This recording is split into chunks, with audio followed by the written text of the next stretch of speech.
Hi, this is Gore. I have with me here a year 2018 Proton Iriz 1.3 Executive. So today we're going to do a run through on this vehicle, see what this car is all about.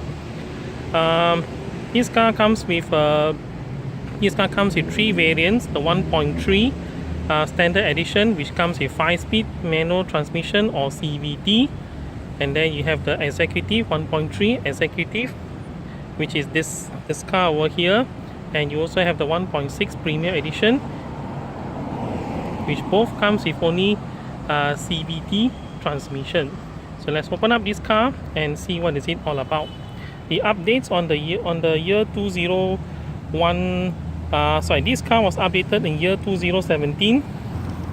The thing that I could remember from the updates is this part here has become blackened out, so this to indicate that the car is a post facelift, and also this car has changed from 4 engine mounting to 3-point engine mounting.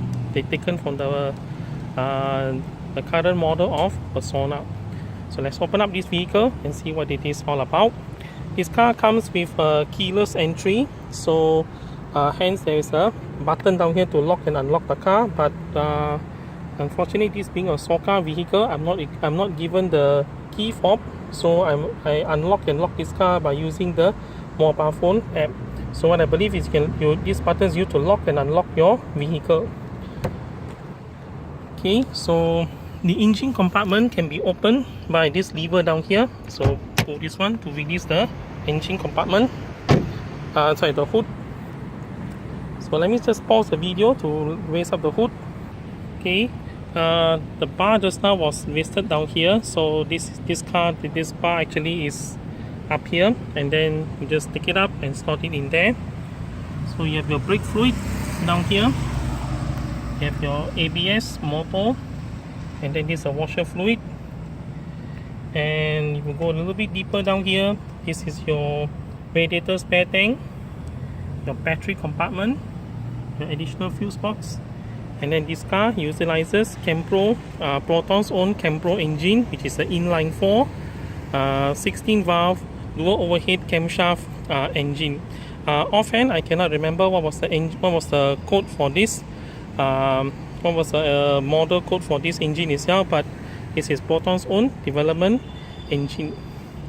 And down here, this is the this is the lever for you to check your engine oil. And then this being a CVT transmission, so we do not have the lever to check your automatic transmission fluid. CVT acts differently from 4-speed automatic transmission found on Proton Asia, Proton Myvi, Beza, and so on.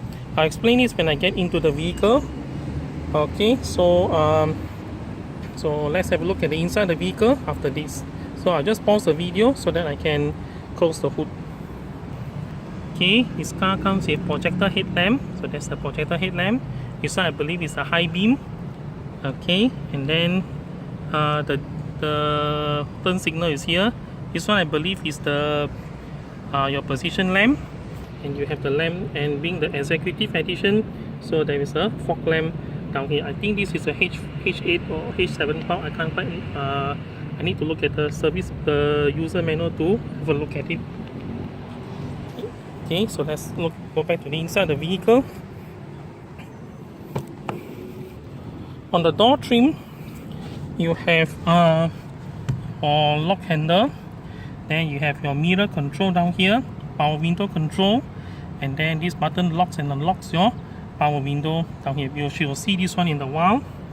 And then there's some storage down there with a bottle holder or cup holder, and then the speaker is down there. Okay, with keyless entry, hence comes the engine stop start button. So so to start up this vehicle, what I normally do is press the button once. When you press the button once, the car actually you actually go to ACC mode, like as if you are doing your key, those with the key transmission. So you see the radio starts up. Okay, press a second time. Then you see that now the car is already in on if you relate to the cars with the key starter, now it's in on position. And then lastly, put the foot on the brakes. Once you put your foot on the brake, then this light become green. You can start up the vehicle. I do it this way because I don't want to bump start the engine. I don't want to bump start the engine because bump starting the engine in the long run can cause harm to the ECU, the engine control unit. I think because this car already has 703 kilometers on the clock, so that's why there is a periodic inspection reminder to remind you to send the car to Proton Service Center to have it inspected or serviced and so on. So 1000 kilometers coming up, so that's why there's a warning down here. Okay, let's have a look at the other aspects of the vehicle. So down there, you only have your engine stop-start button, and then your instrument clusters are here. So your instrument cluster, you have your tachometer, and then you have your multi-info display down here together with the speedometer. Okay, there's a bunch of lights on the top here. So this one, let me show you to you. Okay, you have airbag warning light, battery charge, and then you have the parking brakes are on, and then there's some goes on very fast. Okay, you have your traction control, electronic power steering, and then check engine light. But because the self-diagnostic has gone past, those lights will turn off by themselves. So you have the check engine light is down here. It's a check engine light. And then this one down here is your oil pressure warning. So these lights will remain on until you start up the vehicle. Okay, so this car comes with 2 airbags, so SRS airbag down here, and then that one over, there's one more over there. 1.3 comes with only 2 airbags. Only the 1.6 premium has 6 airbags. So but they are still cut out down here. So I do not know if Proton has changed the specification in the past few weeks, but when I look through the Wikipedia still say 2 airbags. So I do not know why there is a airbag, the curtain airbag down here, the opening. So that's the case. Okay, so on the left stalk of the engine, on the left stalk of the steering wheel, you have your light control. You have your lights, and then your turn signal is here. So it's something I just found out. If we just tilt the turn signal a little bit, so this is what you call the lane change function. So there is one for the left, and then there's one for the left and the right too. Sorry, right, and there was one for the right and there's one for the left. So if you look at it, 1 2 3 4 5. So the turn signal blink 5 times for lane change purposes. Okay, the lights are here. So this one indicates the light is on, and then the main headlights are already on by now. And then this little lever, this little notch down here, push it down once, the fog lamp is on. So fog lamp on down here, and then push it down this way again, fog lamp turns off. So this one is a little bit different from the rest of the car. This one can only go like that only. So on, off. It doesn't go the other way around. And then this one just your light. So the rest are pretty much standard. So this is your wiper. So the wiper, so there is this functionality too. So if you just push up one time, wiper operates once. So this is for you to clear any mist or any mist or water droplet that appear on the they have been accumulated on the windscreen. The rest are pretty much standard. So slow, and then regular, and then of course the fast wiper. Okay, to activate your windscreen washer, pull the lever towards you, water shoots out that way. So this one actually is your windscreen cleaner, followed by a few times the wiper operate. Okay, so to activate your, let me just put it back first. Okay, to activate your rear wiper, okay, rear wiper is an intermittent, and then no, I think this is for the forward. Let me just one more time. Sorry, I'm not quite familiar with this car yet. Okay, so one. Okay, so this one controls the intermittent speed of the wiper when the thing is in this position. So push it down once, wiper operates in wipers operate in like this mode. Okay, so to change the frequency of the intermittent wipers, you can do this way. So this is a little bit slower. 1, 2, 3, 4. Okay, about 4 seconds. And then if you put it to plus, it's going to be fast, more frequent. So this feature was first seen in Proton Iriz 1.3, starting from year 1993. So this feature is now found in Iriz. So this one controls the intermittent speed. Okay, so this is the thing, and then this one is the rear wiper. Rear wiper is off. Rear wiper activates. Okay, rear wiper activates. Off, activates. Okay, and then you can change the speed of the rear wiper by doing this one. So this off is intermittent.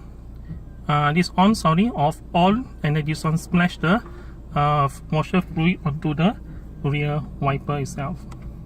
Okay, rear wiper is now off, and then to activate the rear wiper washer without operating the wiper is this one. Yeah, of course the wiper operates a few rounds. It's just a washer. I mean, now followed by a few times of the rear wiper.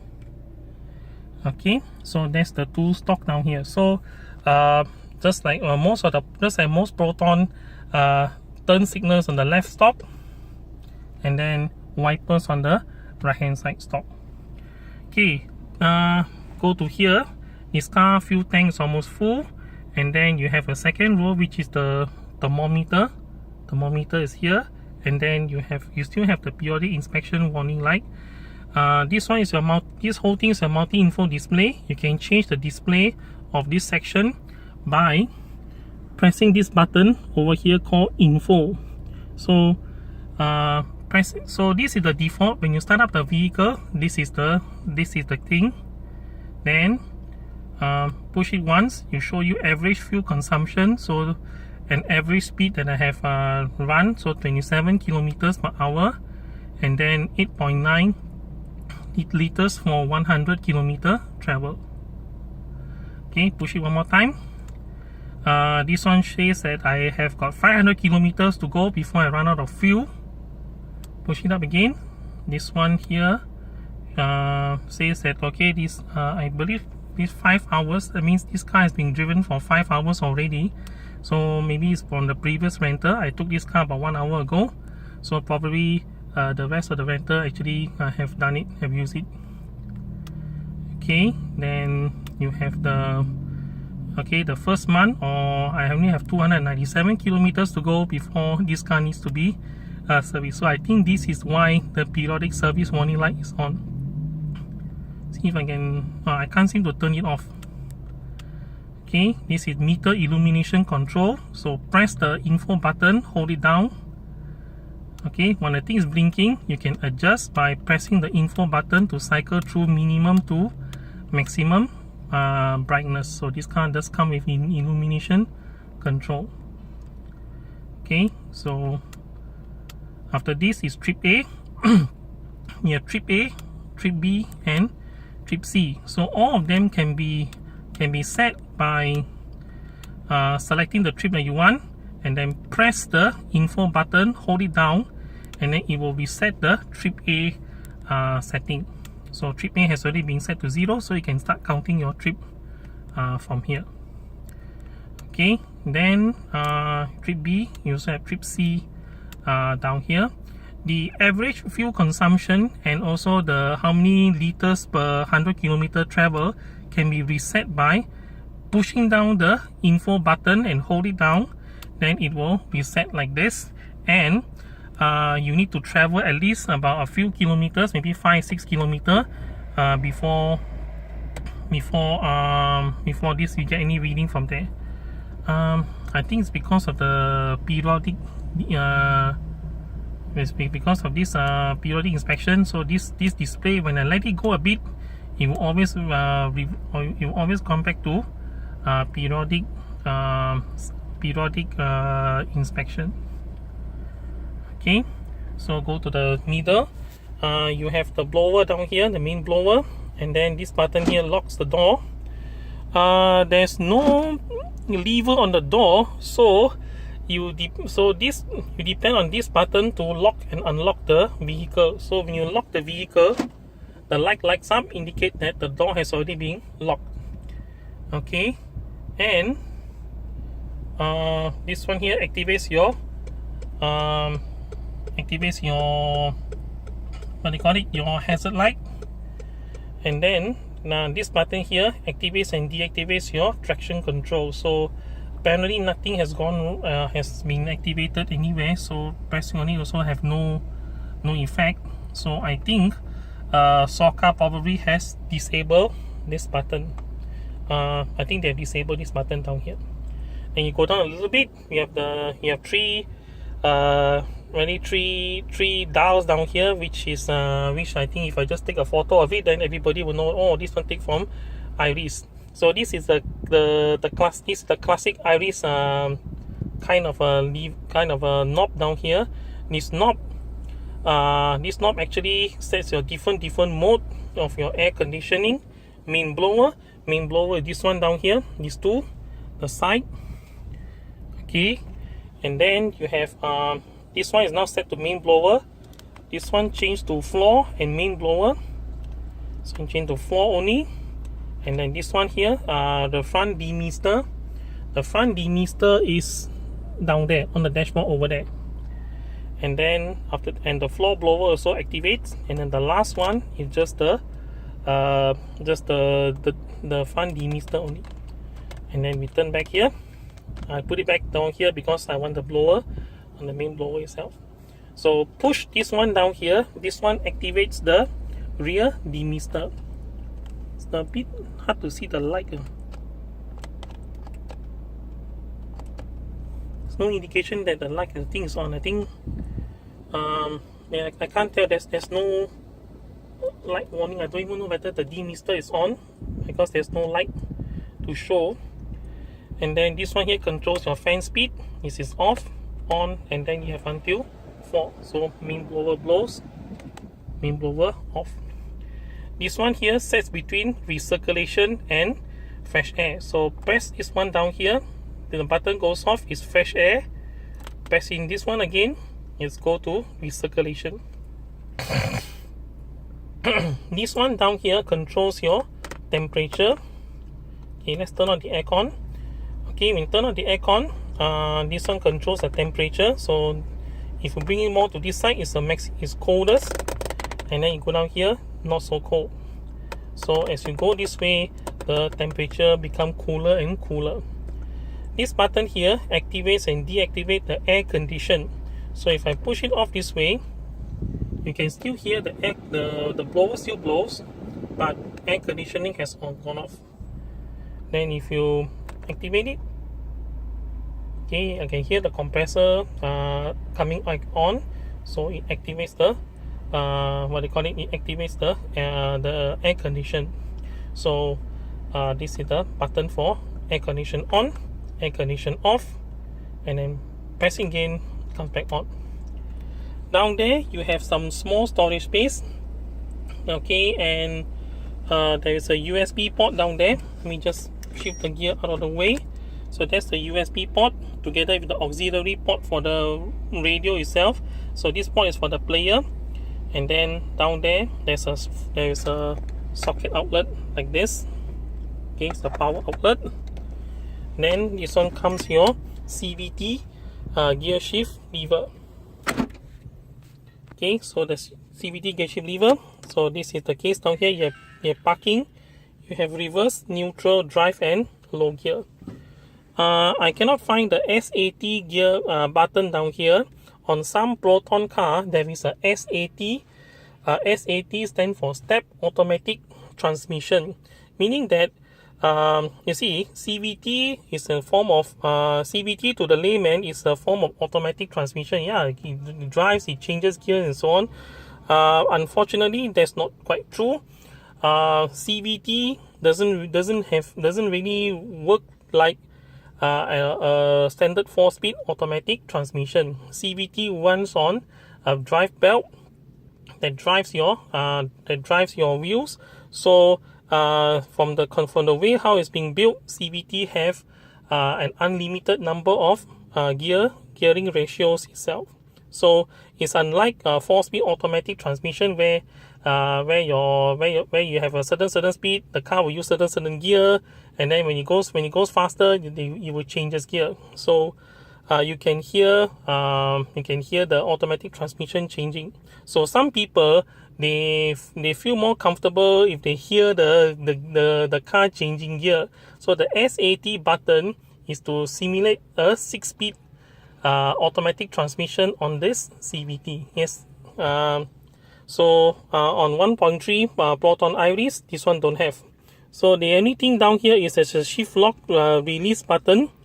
So the shift lock release button, it allows you to shift your transmission from park to reverse or to any other range, or shift it out of parking in case you cannot start up your vehicle.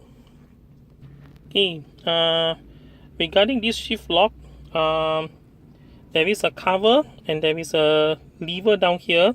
So according to the user manual, you have to insert the key into the access hole. Okay, and then while pressing down the key, move the shift lever. So I'm not given the key fob, so I'm not given the key to this car. So there's no way for me to press it down. So I'm not prepared to go and I'm not prepared to damage the thing. So I don't want to damage the thing lah. So you have to just find the Proton original key, the key that comes with the key fob. Push it down here and shift this at the same time. I do not have the key with me, so this part I cannot do down here. So that shift lock is actually to allow you to release the gear from parking to other ranges in case of emergency and your engine cannot be started. Okay, there are some storage. There are some 2 cup holder down here. It's a little storage down here, and then there are 2 USB port down here. These are used for charging purposes. There's one which is 1.5 amp. There's another one which is 2.1 amp. So these 2 are used for charging, and they can be easily reached from the back of the car itself. There's another cup holder down here together with your handbrakes. And over there you have your glove box. I open up just to pick up the user manual to show it to you. There's one down there, and then door handle, power window switch, okay, some coin holder down there, and then some storage space and a bottle holder down there. Okay, up here you have on this sunshade itself, there is a vanity mirror. Okay, there's a light down here, so map reading lamp. And then this one down here, this is the door. This means that if the door is open, that means this is the one that operates your lamp. So left hand set to door, that means if somebody opens the door like this, the light lights up. Okay, light close up, light will dim off after a while. This is off, permanent off, is permanent on. Okay. Then the steering wheel on this car is tilt adjustable by releasing this one. So you can adjust the steering quite short. It's a short distance only lah. Okay, when you're done, just pull this one up and it locks the steering in place. Okay. The seat on this car can be manually adjusted. So this one adjusts the seat back. So seat backs down here. Wow, it's very hard. Okay. Oh man. Okay, so push it that way and adjust the seat. And then, sorry, this one down here, adjust the seat height. You can do it by pumping the seat this way. And then lowering the seat like that. There's a bar down here. This one adjust the seat position. Okay, and then there's a lever down here for your fuel gauge. Okay, for fuel gauge. Then there's some storage space down here. Let's go to the back of the vehicle. So this is the back of the vehicle, like this. I have adjusted the seat height, the seat to my driving position. I'm 178 centimeters tall, so I have got this much of space between the front seat and my knee, and I have got this much of space between here and here from the top of the car to the top of my head. Okay, so it's quite spacious for the rear seats. So on the rear seat, you have your door lever down here. You have the power window, control, door handle. Then down there, I only have one cup holder or bottle holder down there. Same goes to the other side itself. So the rest is the same. Yeah, there's a speaker down there. The rear speakers are down here, and then this is the cup holder down here. So there's something quite nice about the seats is if you look at this, when I sit down here like this, this actually is at my knee. So this is a full-size bench for the rear seat. So the rear seat have full-size bench, and it's very comfortable for long distance travel. So I also like this kind of lining down here. I've seen this kind of lining with this kind of combination of colors on the 2017 and 2016 Williams F1 car. They have this set of lining coloring all over their cars. So I don't know if there's any link between this one and the Williams F1 car, but the color code seems to be the same. So this case. Okay, the seat rest on the headrest on the back of the car can be lifted and lowered by pulling the lever. But let me just get to the other side of the car to do this thing. Okay, I'm on the other side of the car now. So this is the lever. This is the headrest itself. It's at maximum height. So you can press this button down and lower down the headrest. So this headrest, you can just push it up, but to make it go down again, you have to press this lever to bring it down. Okay, press the lever, bring it down, and bring it down. So for people who are tall, then they have to raise this one up higher. Okay, on the front itself, there is still this button down here. This button actually is the adjust the height of the seat belt. So you can actually squeeze this one to bring down the height of the seat belt. Okay, so it's quite tight because this car just came out not long ago. Ooh, quite tight down here.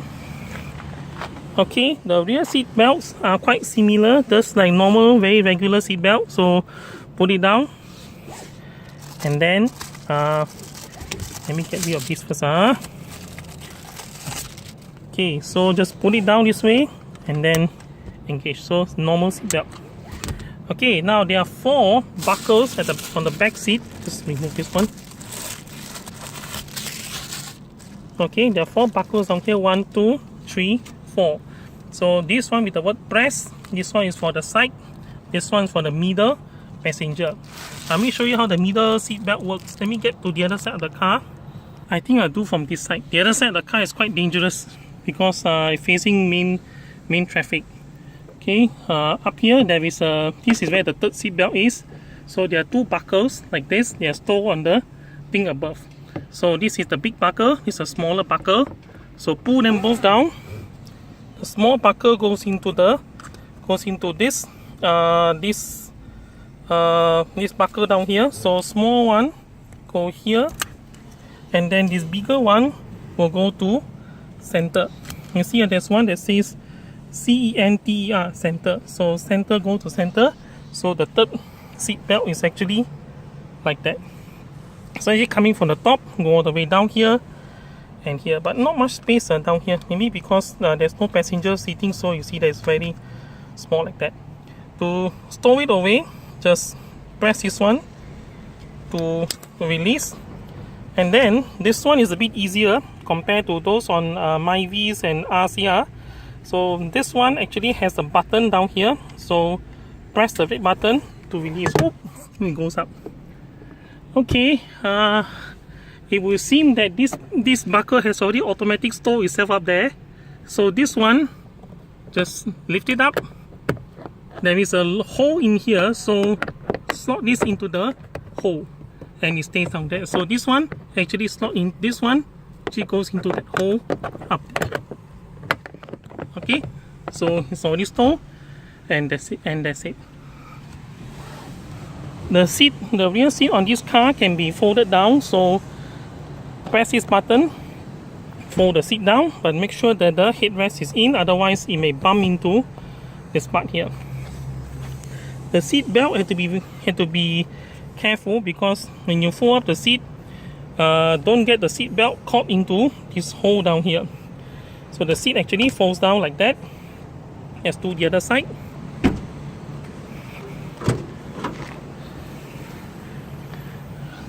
Okay, the other side can be done from here. Just press it and then push it all the way down. So the seat actually folds down already. Okay, the seat already folds down, but be careful when you fold up the seat, because if you're not careful, the seat belt may get trapped underneath there. So lift this one up. Always lift the seat belt, put it down here. Always put the seat belt here, so that when you fold it back up, the seat belt don't get trapped in this hole down here. There is an ISOFIX tethering point down here. There's one at the top. The one at the top is down here. There's one more on the other side. Okay, so to return the seat back to its position, just put it up this way. But before that, let me show you something. Okay, the seat doesn't quite fold flat, because if you look on the back, there's still a height difference. Let me show you from the back. Okay, this is from the back.